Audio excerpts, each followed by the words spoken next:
અને મહત્વપૂર્ણ સમાચાર દિવાળીમાં આવી શકે છે મોટું વાવાઝોડું અંબાલાલ પટેલે મોટી આગાહી કરી છે।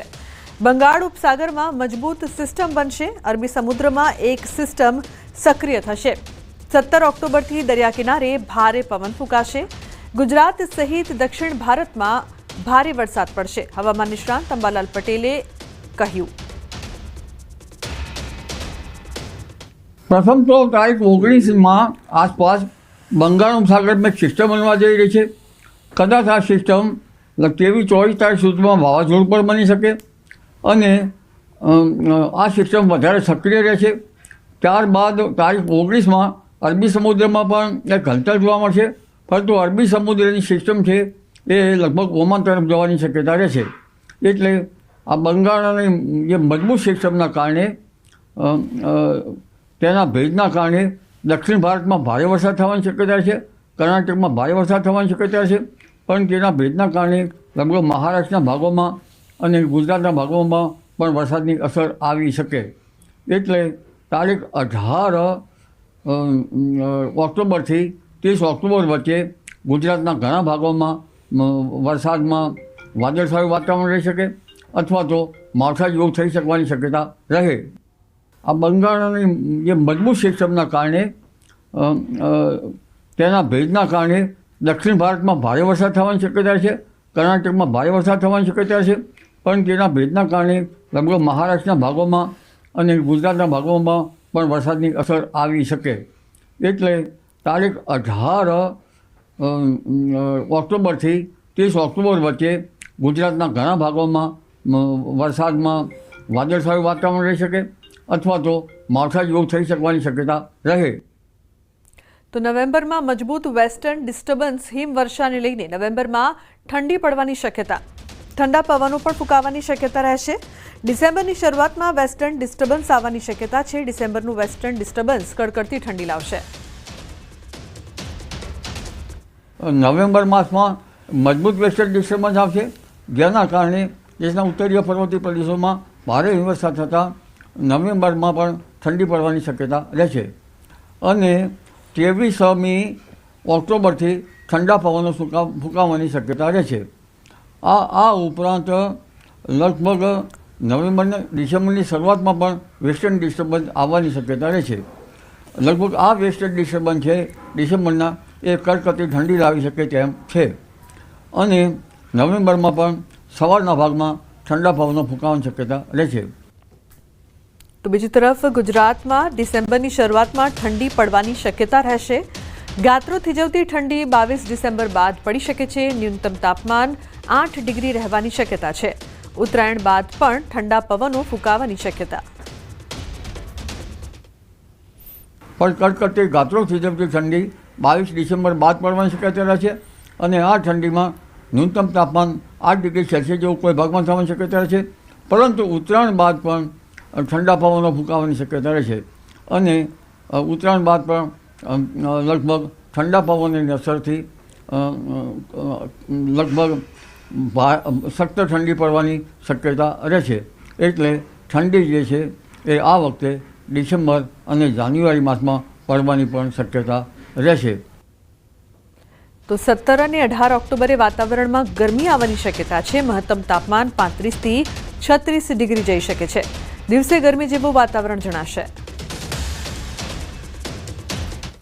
લગભગ 17 ઓક્ટોબર અને 18 ઓક્ટોબરથી વાતાવરણમાં જે ઠંડક છે એમાં ગરમી આવવાની શક્યતા છે અને મહત્તમ ઉષ્ણતામાન લગભગ 33-34 ડિગ્રી સેલ્સિયસ અને કોઈ ભાગમાં 35 થી 36 ડિગ્રી સેલ્સિયસ જેવું થઈ જવાની શક્યતા રહેતા હવે દિવસના ભાગમાં થોડા દિવસ ગરમ જેવું હવામાન જણાશે। તો 18 અને 19 ઓક્ટોબરે અરબ સાગરમાં સિસ્ટમ બનશે। આ સિસ્ટમ વાવાઝોડામાં પણ તબદીલ થઈ શકે છે। અરબ સાગરની સિસ્ટમ ઓમાન તરફ જઈ શકે છે। 18-19 ઓક્ટોબરમાં અરબ સાગર અને બંગાળ ઉપસાગરમાં બેમાં સિસ્ટમ બનવાની શક્યતા છે અને આ સિસ્ટમ 18-19 ઓક્ટોબર બાદ ભારે વાવાઝોડામાં પણ તબદીલ થઈ શકવાની શક્યતા રહે, પણ ત્યાંનું રિમ્યુનરેશન અરબ સાગરમાં આવવાની શક્યતા રહે। અરબ સાગરની સિસ્ટમ ઓમાન તરફ જવાની શક્યતા રહે।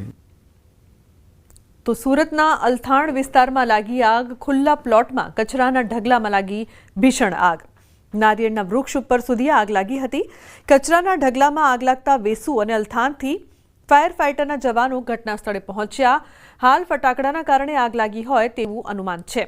નારિયેળના વૃક્ષ ઉપર પણ આગ લાગતા ફાયર વિભાગ દ્વારા અનુમાન લગાવવામાં આવી રહ્યું છે આ ફટાકડાના કારણે આગ લાગી હોઈ શકે છે. તો ખૂબ જ ભીષણ આગ કચરાના ઢગલામાં લાગી હતી. આગના ગોટે ગોટા દૂર દૂર સુધી ધુમાડાના ગોટે ગોટા દેખાયા. નારિયેળના વૃક્ષ પર આગ લાગી હતી. આગ વધુ પ્રસરી રહી હતી. ફટાકડાના કારણે આગ લાગી હોવાનું હાલ અનુમાન લગાવવામાં આવી રહ્યું છે.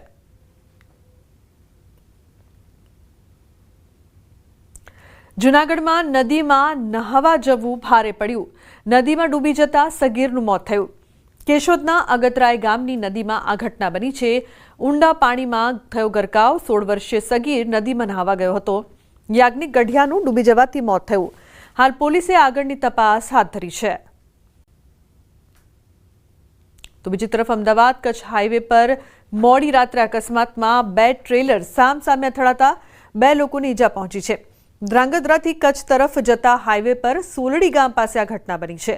ઇજાગ્રસ્તોને સારવાર અર્થે હોસ્પિટલ ખસેડાયા છે. અકસ્માત સર્જાતા થોડા સમય માટે ટ્રાફિક જામ પણ સર્જાયો હતો.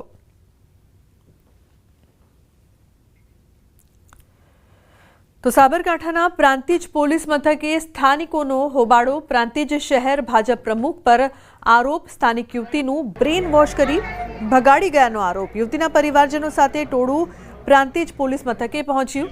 યુવતીને શોધી માતા પિતાને સોંપવા પરિવારજનોની રજૂઆત. યુવતીને ફોસલાવીને લગ્ન કરી ક્યાંક લઈ ગયાના આક્ષેપ. યુવતીના પિતાએ 2 દિવસ અગાઉ પુત્રી ગુમ થયાની પોલીસને ફરિયાદ કરી હતી. તો ટ્યુશન ક્લાસીસ ચલાવે છે શહેર ભાજપ પ્રમુખ. ટ્યુશન ક્લાસીસની સ્ટુડન્ટને જ ભગાડી ગયાનો આરોપ છે. આ ઘેર કોઈ નતું, છોકરીનું થઈને લઈ ગયું. કોઈ જ નતું ઘેર, 2 છોકરીઓ જ હતી ને છોકરી 12 વર્ષથી રીબાતીથી અંદરની અંદર સી ખબર એને કેવી રીતે બ્લેકમેલ કરતો હતો છોકરો.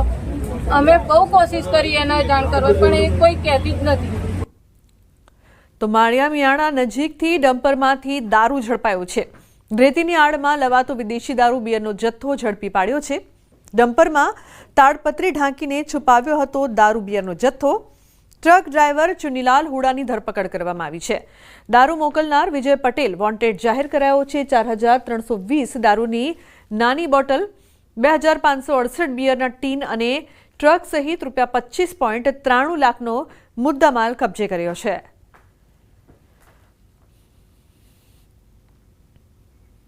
તો વિદેશી દારૂનો જથ્થો ઝડપાયો છે. તાડપત્રી ઢાંકીને દારૂ બિયરનો જથ્થો છે તે છુપાવવામાં આવ્યો હતો.